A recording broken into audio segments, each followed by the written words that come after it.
So, Ruth, let me ask you this question. What's the most important strategy women need to do when negotiating to ensure that they're successful? And what do they need to stop doing? Okay, the most important, I would say there are two things that women need to do and stop doing. One is they need to stop negotiating with themselves. Women make concessions all the time because they value the relationship so much. So, for example, let's say I'm going to negotiate a promotion and an increase in my salary. And I've done a lot of homework and I see that a fair increase in salary, given what I bring to the table that's competitive, is 10%. But then I'm thinking, nobody's really gotten 10% that I know of. It's kind of asking for a lot given what's going on in the company. I should really need to be flexible, so I asked for 8%. Who did I just negotiate with? Does my boss think, oh boy, that Ruth, she's so flexible, she's so willing to make concessions for the company? So we need to stop negotiating with ourselves. And the second thing that we need to do is we need to slay what's called the Dragons of Niceness.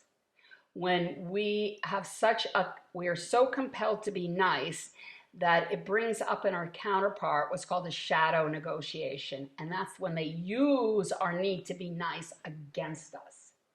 So I say to my counterpart says to me, I really need you to make these corrections, like immediately with no fee. So if I say that would be hard to do without a fee, and they're like, why aren't you a team player? Or they might say, I was really hoping you could be more flexible. Or given all the business we give to you, we don't think you appreciate us. So they're setting a subtle message saying, I'm not a team player, I'm not flexible, I just take and give.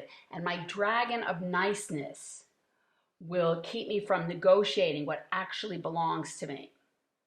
Versus saying, why would you say that I'm not cooperative? I've made all these changes. What is that based on?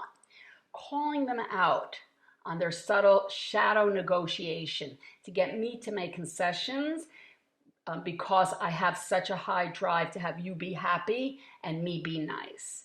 So we don't have to be inelegant. We don't have to be we still can have dignity and insist that we're treated with respect and that we're getting a fair negotiation outcome for both sides.